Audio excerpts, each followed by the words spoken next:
이제 다음 주는 우리가 즐거워하며 또 축하하는 크리스마스입니다. 그런데 해마다 크리스마스 시즌이 되면 점점 느껴지는 것이 사람들이 이 크리스마스에 점점 관심이 없어진다는 것이죠. 미국에 처음 왔을 때는 정말 동네마다 크리스마스 시즌이 되니까 정말 역시 기독교 국가는 다르구나. 온 동네가 그냥 번쩍번쩍 하더라고요. 야, 정말 이렇게 나라 전체가 주님의 오심을 경배하고 또 기뻐하는구나. 근데 지금은 제가 미국 온 지 한 14년 지났는데 사람들이 year by year 점점 성탄에 대해서 또 그리스도의 오심에 대해서 점점 마음이 식고 있습니다. 저희 동네 길 레인만 하더라도 크리스마스 데코레이션 한 집보다 안 한 집이 더 많아요. 왠지 똠성 크리스마스 장식을 한 집이 좀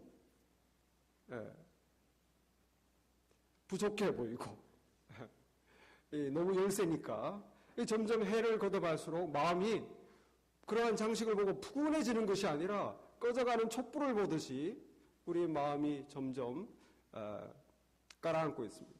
안타까운 일이죠. 오늘날 현대인에게 크리스마스는 무슨 날인가? 쇼핑하는 날, 카드 주고받는 날, 식구끼리 명절날 모이는 명절, 그런 날이 되어가고 있고, 정말 크리스마스가 무슨 날인가, 무슨 의미가 있나에 대해서는 점점 무관심합니다. 뭐 그런 것이 있는지 또 모르는 그런 시대가 되어가고 있습니다. 사람들이 이렇게 겉보기에 점점 참 무관심한 것 같은데 실제적으로 그 영적으로 들여다보면 무관심한 것이 아니라 영적으로 들여다보면 아주 격한 대립이 있어요. 다툼이 있습니다. 갈등이 있습니다. 무엇이냐면 크리스찬들은 소수지만 주님이 오셨네라고 예배하고 경배하고 감사하고 찬양하려고 하는데 이것을 못하게 하는 또 다른 세력이 더 왕성하게 활동하고 있어요.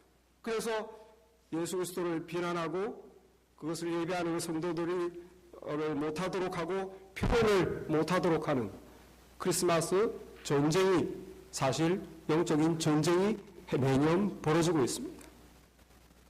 이 미국만 하더라도 무슬림자 그룹에서 아기 예수가 온 것은 그리스도인들을 위한 것인데 왜 다른 종교인들도 이렇게 많은데 시끄럽게 메리 크리스마스라고 하느냐. 해피 할라데이로 바꾸어라. 여러분들 매점이나 우체국이나 국가공공기관이나 심지어 무슨 단선 노블이나 오프스티포나 이러한 일반 기업체에 가보면 이제는 메리 크리스마스를 찾아보기가 어려워요. 다 해피 할라데이로 바뀌었습니다. 싫다는 겁니다. 아니 여기 공공기관에 어떻게 아기 예수 태어난 이런 인형을 갖다 놓고 이걸 다 없애라. 믿지 않는 사람들에게 혐오감을 준다. 그래서 미국 시청에, 미국은 법원에 다 크리스마스 시즌 되면 옛날부터 이렇게 장식을 하고 아기 예수 모형이 있었는데 이게 다 없어졌어요. 다 없어졌어요. 그냥 고요하고 평온한 크리스마스가 아니라 영적으로 볼 때는 이거를 찬양하고 예배하려는 그룹과 이걸 못하게 하고 억압하고 비난하는 그룹이 싸우고 있어요.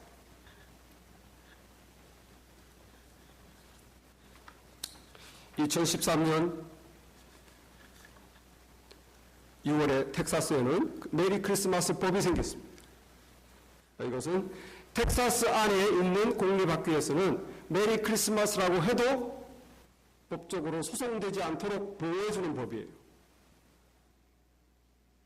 그리고 이런 공립학교에서 어린 예수 그리스도의 모형물을 만들어도 불법으로 취급되지 않도록 보호하는 법이 2010년도 텍사스에 메리 크리스마스 법이 생겼습니다. 이것이 무엇을 말합니까? 무슬림자고로 물론 사탄 마귀의 활동에 사실 그들은 모르겠지만 동조하면 예수 그리스도에 대한 이 원수가 있다는 거예요.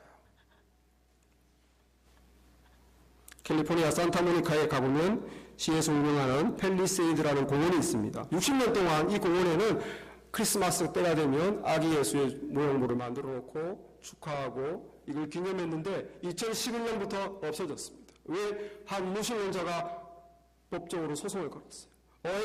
모든 시민들이 이용하는 공원에서, 공공장소에서 왜 예수 그리스도를 축하하느냐? 또 기독교 교회에서 아니 이거는 60년 동안 해오던 것인데 왜 그걸 못하게 하느냐? 소송이 붙었어요. 마침내 LA 연방대법원에서는 무신론자의 편을 들어주었습니다. 그래서 그 후로 이제 조형물은 없어졌어요. 2014년도 테네시주의 한 길거리에 크리스마스에 반대하는 광고가 붙었습니다. 그 광고에는 어린 소녀가 산타크로스에게 편지를 쓰는 장면인데 편지 내용에 산타크로스 할아버지, 제가 크리스마스에 원하는 것을 교회 가는 것을 교회 가지 않는 거예요. 저는 크리스마스가 동화 속의 이야기라는 것을 알 만큼 충분히 컸거든요. 그러자 테네시주에 있는 크리스찬들이 또 반대 광고를 붙였어요. 산타크로스 할아버지, 제가 정말 원하는 것은 매년 크리스마스가 이렇게 거룩하고 존중받는 기념일이 되는 것이에요. 전쟁입니다. 영적인 전쟁이에요. 오늘날 메리 크리스마스에 많은 사람들은 무관심합니다. 소수의 크리스찬들은 경배하고 찬양하려고 합니다. 또 많은 무신론자들은 대적하고 비난하고 금지시킵니다. 이게 오늘날 우리 크리스마스의 자화상이에요.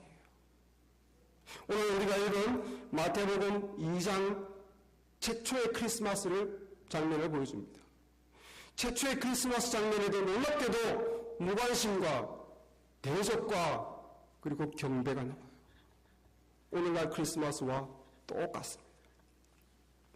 오늘 읽은 2장 1절에 보니까 헤롯 왕 시절입니다. 헤롯 왕 시절에 예수께서 유대 베들레헴에서 나심에 동방으로부터 박사들이 예루살렘에 이르러 말하되, 헤롯 왕은 로마가 지배하던 제국의 황제의 밑에 있는 분봉왕이에요. 유대 지역은 네가 다스려라. 그래서 헤롯이라는 왕을 세웠어요. 황제 밑에. 이 헤롯이 다스리는 지역에 유대 베들레헴 예수께서 나셨는데 동방으로부터 박사들이 한 무리가 예루살렘에 방문을 했습니다. 아주 볼만한 구경거리였죠. 왜? 페르시아 사람들이니까. 박사들이, 우리는 세 사람을 알고 있지만 성경 어디를 봐도 세 사람이란 말은 없어요. 몇 명인지는 모릅니다. 이 박사들이 낙타와 또 수많은 종들을 이끌고 거대한 무리가 왕족 같은 사람들이 큰 선물을 가지고 동방 다른 나라에서부터 여기까지 온 거예요. 왜? 2절에 보니까 그들이 말합니다. 유대인의 왕으로 나신 이가 어디 계시냐? 우리가 동방에서 그의 별을 보고 그에게 경배하러 왔노라. 아, 이상한 일이죠. 이스라엘 사람도 아니고 엄청나게 먼 페르시아에서 온 800마일 떨어진 그 거리를 걸어왔어요. 40일, 50일 걸려가지고. 아니, 예수 믿는 사람도 아니고 이스라엘 사람도 아니고, 그런데 도대체 예수에 대해서는 어떻게 알고 이 800마일이나 되는 거리를 수십 명을 이끌고 먹을 것 잔뜩 들고 여기까지 그 메시아를 경배하러 온 이 사람들은 도대체 누구냐? 이들이 믿음이 어디서 왔느냐? 이 페르시아의 이 천문학자들인데 이 학자들은 별을 연구하고 그리고 경전을 연구하는 사람, 꿈을 해석하는 사람들이에요. 이 사람들이 예수님에 대해서 어떻게 알게 되었는가? 600년 전으로 올라가는 거예요. 그 600년 전에 이스라엘 사람들이 포로로 바벨론에 잡혀왔습니다. 다 아시죠? 나라가 망해가지고 포로로 바벨론에 잡혀왔을 때 그 이스라엘 사람들이 보던 성경, 그 이스라엘 사람들이 포로로 잡혔을 때 회개하고 예언자들이 말한 그 메시아를 기다리던 그들의 믿음, 그리고 그것이 무엇이냐? 성경, 그것을 페르시아의 이 학자들이 전수받은 거예요. 그리고 그 경전을 보고 연구한 것입니다. 그리고 똑같이 포로로 잡힌 이스라엘 사람들과 같은 메시아에 대한 얘기를 듣고 또 기대감을 가졌어요. 그리고 별을 연구했습니다. 왜냐하면 성경 민수기 24장 17절에 메시아에 대해서 이런 예언이 있습니다. 한 별이 야곱에서 나오며 한 규가 이스라엘에서 일어나서. 한 별이, 야곱은 이스라엘을 말하는 이스라엘 땅에서 크게 떠오른다는 거예요. 그때 한 규, 이 황제가 다스리는 지파인을 규라고 그러죠. 홀. 이 유대의 위대한 왕 메시아가 온다. 그것을 이스라엘 사람들로 듣고 이스라엘 사람들이 보던 성경을 통해서 확인하고 이 사람들도 정말 그런가? 그리고 원래 천문학자니까 이 별을 늘 연구하던데 어느 날 갑자기 평소 못 보던 큰 별이 뜬 거예요. 어디에서? 이스라엘 바로 위에서. 이 천문학자들이 이것을 믿었습니다. 이방인인데 이걸 믿었어요. 이 말씀을 믿고 드디어 이 말씀이 정말로 성취되는구나. 그래서 짐을 다 싸들고 이 학자들이 정말 그 별이 있는 그 밑에 이스라엘 땅까지 예루살렘 수도까지 온 거예요. 난리가 났습니다. 헤롯 왕과 온 예루살렘이 듣고 소동한지라 난리가 났어요. 왜? 유대인의 왕은 헤롯인데 지금 유대인의 왕이 나셨다 그러니까 이게 어떻게 된 일입니까? 지금 이분이 왕이신데 새로운 왕이 나셨다 그러니까 막 나라가 시끄러워진 거죠. 특별히 그 헤롯 아주 난폭한 사람이에요. 오늘날로 말하면 북한의 김정은보다 더한 사람이에요. 자기 아내와 두 아들을 반역의 기미가 있다고 죽여버린 사람이에요. 김정은보다 더한 사람이죠. 이 사람 귀에 유대인의 새로운 왕이 나셨다 그러니까 얼마나 두렵겠습니까? 이제 누굴 죽이더라도 죽이겠다. 나라가 도시 전체가 벌벌벌 떠는 거예요. 헤롯이 가만히 있겠습니까?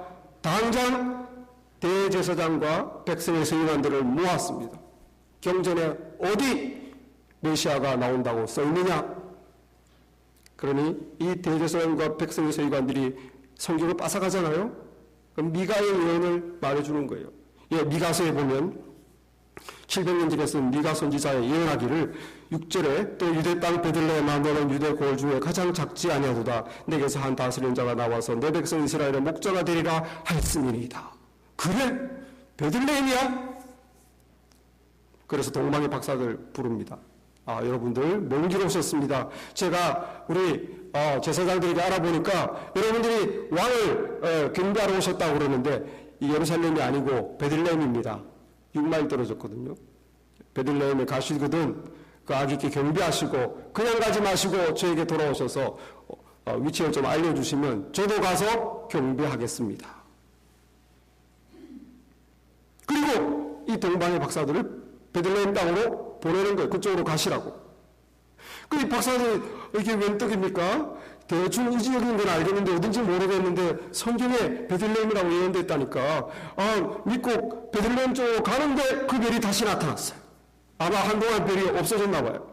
그 별이 다시 나서 베들레헴 쪽으로 별이 움직이는 겁니다. 그러니까 동방의 박사들이 너무 기뻐했더라. 오늘 10절 말씀을 그들이 다시 나타난 별을 보고 매우 크게 기뻐했더라. 얼마나 기쁘겠습니까? 갑자기 별이 다시 나타나서 베들레헴 쪽으로 정말 가니까 아니나 다를까 그 무리들이 그 베들레헴으로 직접 따라가 보니까 한 집에 들어가서 아기와 그의 어머니 마리아가 함께 있는 것을 보고 11절 말씀에 엎드려 아기께 경배하고 그 이방의 박사들이 집단으로 아기께 경배하는 거예요. 그리고 보배합을 열어서 황금과 유향과 몰락을 예물로 드렸습니다. 이 첫 크리스마스예요. 그런데 하나님이 갑자기 개입을 하십니다. 왜? 보기로는 아무 일 없는 것 같지만 이 태어난 아기를 죽이면은 사탄의 활동이 있거든요. 이 동방의 박사들이 첫날 밤 그것을 하는데 하나님의 사자가 꿈에 말씀하시죠. 12절에 헤롯에게로 돌아가지 마라. 지시함을 받아 다른 길로 고국에 돌아가니라. 헤롯에게 가지 않고 다른 길로 페르시아로 돌아가도록 했어요. 그들이 떠난 후에 이 주의 사자가 다시 예수님의 아버지의 꿈에 나타났습니다. 13절 말씀에 주의 사자가 요셉에게 현명하여 이르되 헤롯이 아기를 찾아 죽이려고 하니 일어나 아기와 그 어머니를 데리고 애굽으로 피신하여라. 그래서 이 꿈에 알려준 말을 듣고 이 예수님의 아버지 되는 요셉과 마리아가 급히 그날 밤에 며칠 되지도 않았는데 짐을 싸서 애굽으로 피난을 갔어요. 하루 이틀 사흘 언제 이 동방 박사들이 돌아와서 그 장소를 알려줄까 기다리던 헤롯은 마침내 눈치를 챘어요. 아무리 기다려도 안 오니까 이 녀석들이 나를 속였군. 그래서 군사를 베들레헴과 그 지경 일대로 다 보내서 2살 밑에 아이들은 다 죽여라. 16절의 말씀입니다. 이에 헤롯이 박사들에게 속은 줄 알고 시므노아의 사람들을 보내어 베들레헴과 그 모든 지경 안에 있는 사내 아이를 박사들에게 자세히 알아본 그때를 기준하여 2살부터 그 아래로 다 죽이니.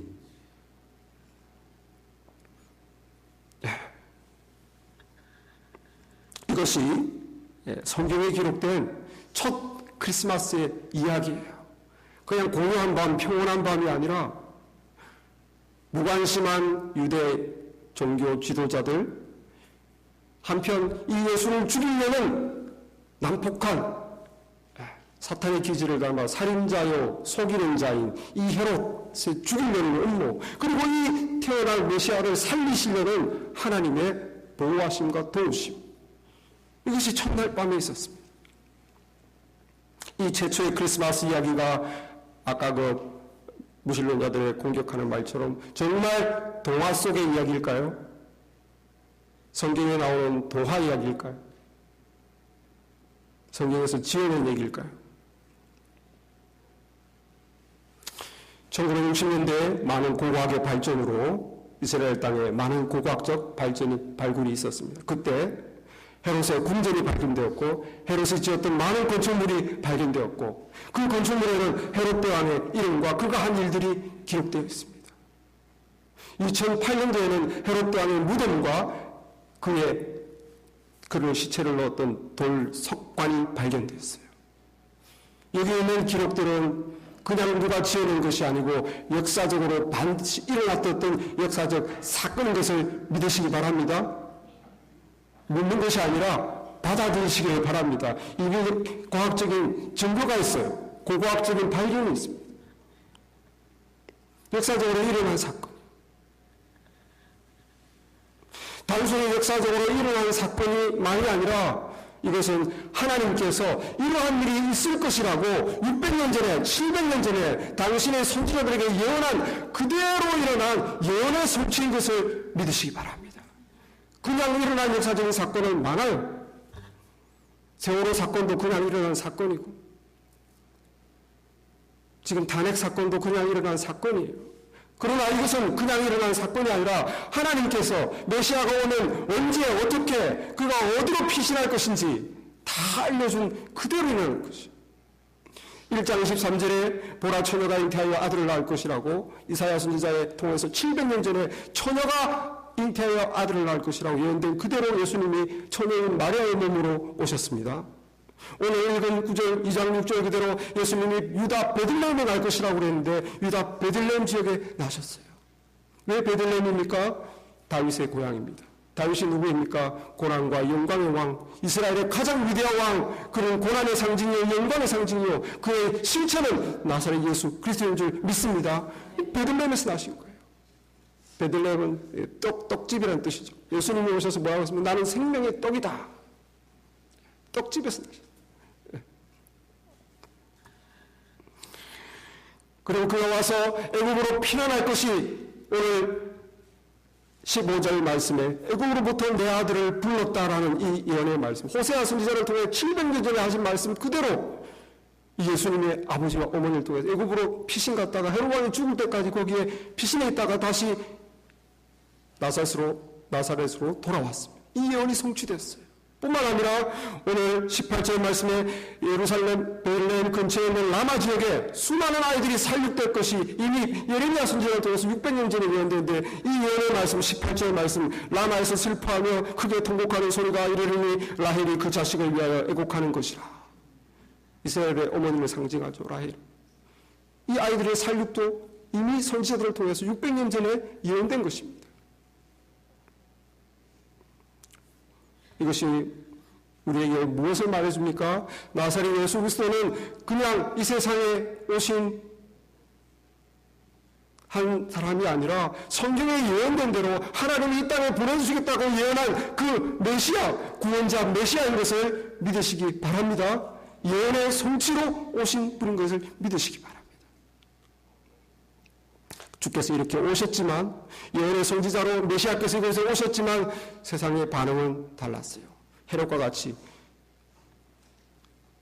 이 말씀을 믿었으나 죽이려는 그런 사람이 있었습니다. 오늘날 무신론자들이 그가 성경을 믿는지 안 믿는지 모르지만 예수 그리스도에 대해서, 크리스찬에 대해서 증오하는 마음으로 죽이려고 하고, 없애려고 하고, 또 한편으로는 무관심, 대제사장과 백성의 서기관들이 헤롯의 질문을 받고 어디서 메시아가 나겠느냐? 예언에 의하면 베들레헴입니다. 그들은 말했어요. 알고 있었습니다. 성경을 잘 알았어요. 종교 지도자들입니다. 그런데 6마일밖에 안 떨어진 베들레헴에 그들은 가지 않았어요. 왜? 관심이 없었기 때문에. 그냥 종교가 기독교인 거예요. 실제로 마음에 믿음은 없어요. 그냥 교회만 가는 겁니다. 크리스마스가 뭔지, 예수님이 오셨는지 별로 관심 없어요. 그냥 나는 크리스찬이니까 그냥 크리스마스 때 특별 예배 드리면 되지. 별로 관심 없습니다. 종교 지도자들. 너무 많은 크리스찬들, 혹시 우리 가운데 이런 부류에 아무도 포함되지 않기를 바랍니다. 한편 이 동방의 박사들, 그들은 이방인이었지만 이 먼 길을 와서 그 말씀을 믿고, 예언의 말씀을 믿고, 하나님이 메시아를 보내신다는 그 말씀을 믿고 그대로 800마일이 되는 거리를 와서, 이방인이었지만 그 아들 예수께 자신들이 할 수 있는 최선의 경배를 드렸습니다. 우리도 동방 박사와 같은 그런 믿음의 그룹에 속하시기를 바랍니다. 유대인의 왕을 우리가 왜 경배하는가? 예수님이 유대 이스라엘의 왕이라면 우리가 경배할 이유가 없죠. 실제 예수님은 왕같이 와서 왕 노릇을 하지 않았습니다. 그런데 왜 유대인의 왕이라고 예언되어 있습니까? 예수님이 십자가에서 죽으실 때 십자가 편말에 자칭 유대인의 왕이라고, 그런데 자칭자를 뺐어요. 자칭이라고 써라고 그랬는데 안 썼습니다. 그냥 유대인의 왕이라고 썼으니까 그냥 넘어가시죠. 그래서 넘어갔어요. 유대인의 왕이라고 십자가에 박혔습니다. 예언이 이루어졌어요. 유대인의 왕으로 오신다.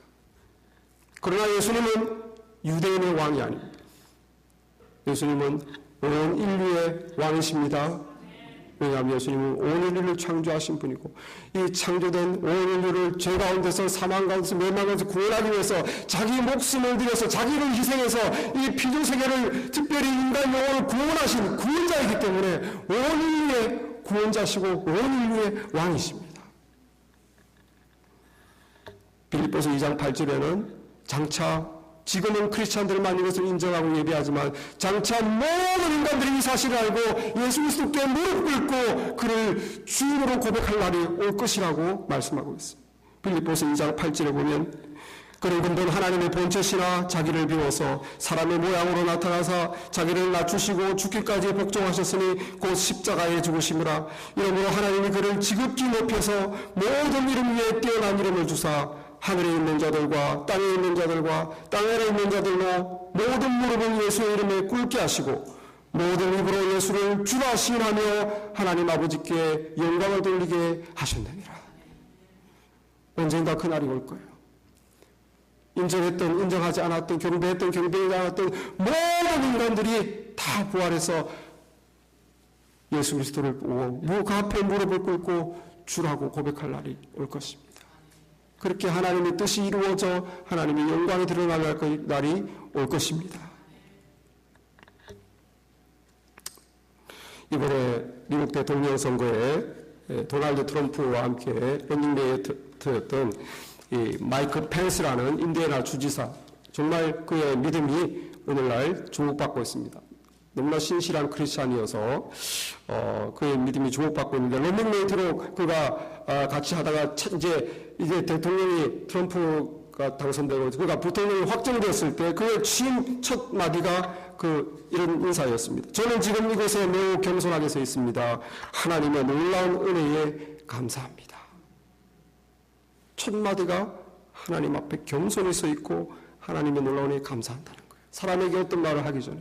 그리고 그가 선거 기간 중에 자기 자신에 대해서 이렇게 소개합니다. 나는 기독교인이고, 그리고 나는 보수주의자고, 그리고 나는 공화당원이다.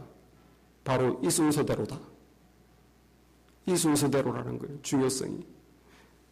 나는 공화당이지만 더 중요한 건 나는 보수적 가치를 지키는 사람이고, 그것보다 더 중요한 것은 나는 크리스찬이라는 거예요. 기독교인이다. 그러면서 자신의 어떻게 예수님을 믿게 됐는지를 설명합니다. 자기가 처음 대학에 왔을 때 자기는 천주교인이라서 늘 미사드리고 예배드리고 의식이만 참여했는데 늘 마음이 공허하고 하나님과 어떤 영적인 그런 교제 그거에 대해서 막연히 동경했는데 기독교인들을 만났다는 거예요. 이 기독교인들이 예수 그리스도와 개인적인 교제를 하고 있다는 말을 듣고 굉장히 관심이 생겼다. 자기는 천주교를 평생 다녔지만 그런 걸 경험해 본 적이 없거든요. 그걸 제사만 늘 드렸죠. 그러던 차에 자기 선배가 금 십자가 목걸이를 딱 하고 있는 것을 이 사람이 보고 굉장히 부러워했습니다. 이 선배가 말합니다. 마이크, 기억해라. 너는 십자가를 목에 걸기 전에 먼저 네 마음의 십자가를 걸어야 된다.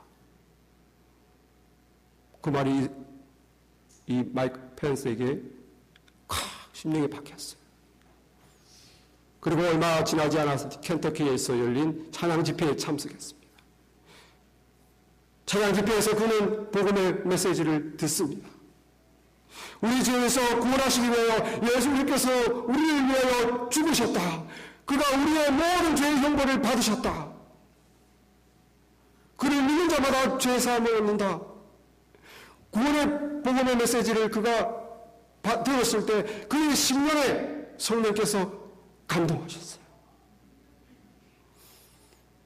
그 메시지를 듣는 순간 내 마음은 감사와 기쁨으로 터질 것 같았다. 그리고 내 삶을 예수 그리스도께 드렸다. 그가 찬양 집회에서 들은 그 복음의 메시지 앞에 믿음으로 자기 삶을 드렸습니다. 그리고 진실된 그리스도인으로 살아온 거예요. 30년이 지나서 2008년도 대학 동창회에서 사람들에게 내가 여기서 대학 생활을 하면서 친구와 가족을 다 합친 것보다 그 이상으로 내 인생을 바꾼 한 분을 만났다. 바로 예수 그리스도다. 나는 30년 전에 그 진리를 받아들였다.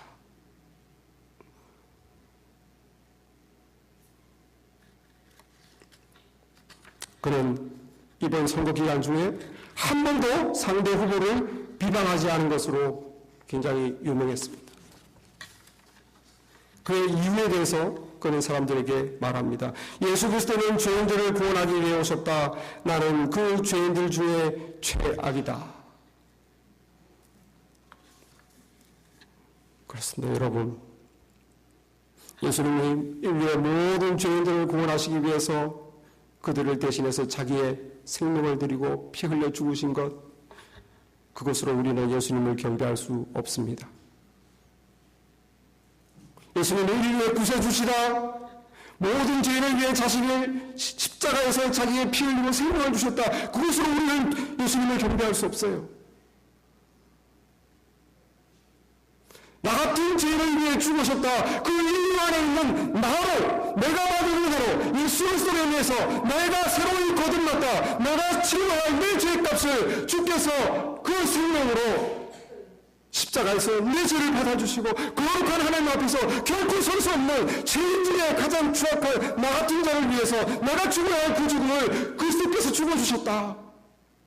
나의 형벌을 받아주셨다. 그분이 나의 구원자시다. 나를 위한 구원자, 나를 살리신 분, 나의 구원자가 되어야 우리가 경배할 수 있는 줄 믿습니다. 인류의 구원자가 아니에요. 죄인 중에 내가 괴수다. 디모데후서 1장 5절 바울이 고백했던 것처럼 미쁘다 모든 사람이 받을 만한 이 말이요 그리스도 예수께서 죄인을 구시나 구원하시려고 세상에 임하였다 하였도다. 죄인 중에 내가 괴수로다. 거룩하신 하나님 앞에서 십자가를 보면서 차마 내가 도저히 하나님 앞에 설 수 없으나 십자가에서 그리스도께서 내 모든 추악한 죄를 다 피로 씻어주시고 나의 죽음을 죽어주시고 모든 문제를 죄의 문제를 해결해 주시고 그것을 믿음으로 받는 나를 죄 용서해 주시고 죄 없다 용서하시며 하나님의 자녀를 삼아 주시고 영생을 선물로 주셨습니다. 새 삶을 살게 하셨습니다. 그리고 이 땅에 믿음으로 우리를 붙잡아 주시다가 영원한 하나님의 영광으로 이끌어 주셨습니다. 이것이 바로 우리가 예수 그리스도를 경배하는 이유입니다. 믿습니까? 요한계시록 7장에 보면 모든 민족으로부터 구원받은 사람들이 다 모여서 천상의 하나님께 그 구원의 영광과 기쁨을 주는 하나님께 찬양과 경배를 드리는 장면이 나옵니다. 요한계시록 7장 9절 10절 보면 이 후에 내가 보니 각 나라와 족속과 백성과 방언에서 아무도 눈에 설 수 없는 큰 무리가 나와서 흰옷 입고 손에 종려가지를 들고 보좌 앞과 어린 양 앞에 서서 큰 소리로 외치르되 구원하시니 보좌에 앉으신 하나님과 어린 양에게 있도다. 어린 양에게 있도다. 상상해 보십시오.